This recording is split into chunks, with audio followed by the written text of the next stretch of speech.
Saya belum pernah melihat pria seperti ini sebelumnya, dia sangat galak di luar. Tapi sebenarnya dia adalah pekerja konstruksi, karena kata bos satu pukulan palu adalah $80. Jadi dia menggedor tembok dari pagi sampai malam. Ketika capek, dia ke atap gedung untuk makan, tangan sudah banyak lecet tetapi dia tidak peduli. Karena memukul tembok sangat brutal, jadi orang memanggil dia, Frank. Ada berapa orang karena dia kerja dari pagi sampai malam, jadi mereka tidak dapat gaji tinggi. Jadi sering datang untuk cari masalah sama dia, tetapi dari dulu sampai sekarang dia tetap tidak peduli dengannya. Menghadapi Frank, yang lain merasa mereka tidak punya harga diri. Salah satu dari mereka menendang kotak peralatan dia dan bahkan menginjak sandwich yang jatuh keluar. Menghadapi orang-orang ini, Frank akhirnya marah. Tapi dia hanya mencengkeram palu di tangannya.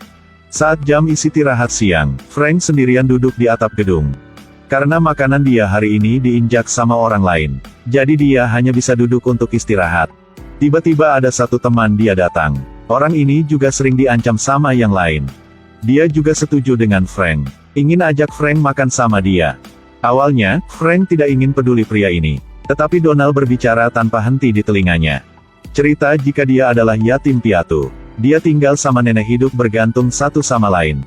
Sandwich adalah makanan yang disiapkan sama nenek dia. Roti adalah satu-satunya yang tersisa. Frank tidak punya pilihan selain mengambil rotinya. Tetapi sesuatu yang tidak terduga terjadi, sepotong roti itulah yang menyelamatkan hidup pria ini. Sampai malam, beberapa pekerja pergi ke bar untuk minum. Pria yang botak memberitahu jika dia punya banyak hutang. Membutuhkan banyak uang untuk segera selesaikan masalahnya. Waktu istirahat makan siang hari berikutnya, ketika mereka berdua sedang berbicara. Mereka memutuskan untuk merampok di malam hari itu. Untuk datang ke kasino mencari keberuntungan. Tetapi semua itu terdengar oleh Frank yang duduk di samping. Keduanya segera mengancam Frank dengan mengatakan dia harus tahu diri jaga mulutnya. Jika tidak mereka akan habisin Frank. Pada saat itu, satu pekerja mengalami kecelakaan, lengannya patah. Bahwa orang ini akan berpartisipasi dalam kegiatan malam ini, karena kekurangan orang.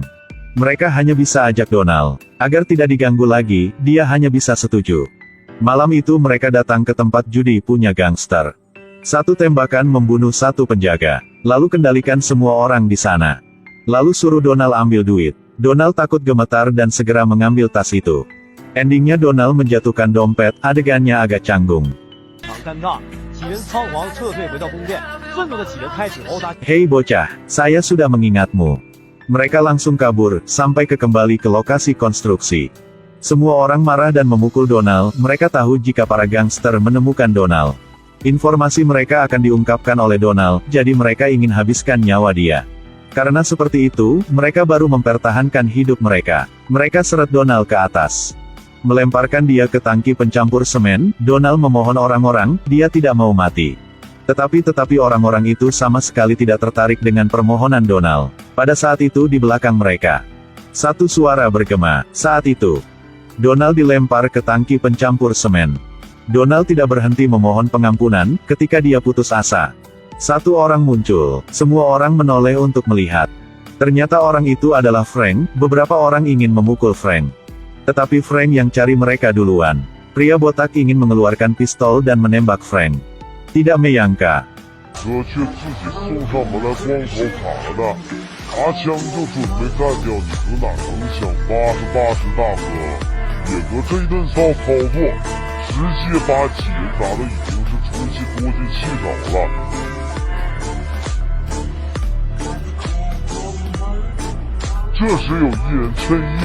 Setelah beberapa gerakan, Frank menjatuhkan semuanya.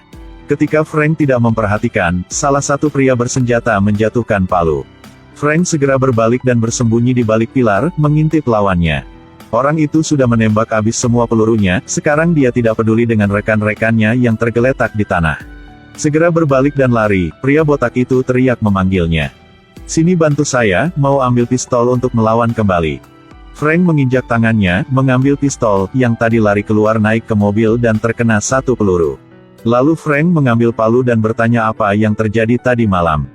Pria botak mengatakan semua, Frank juga tidak menunggu lama.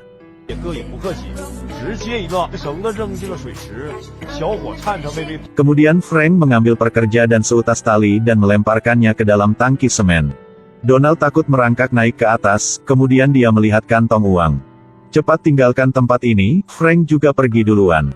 Saat itu, pemimpin kasino yang dirampok juga menemukan informasi tentang Donald. Senjata juga udah disiapkan, sebelum berangkat untuk berurusan dengan Donald. Tiba-tiba lampu mati lalu terdengar suara tembakan.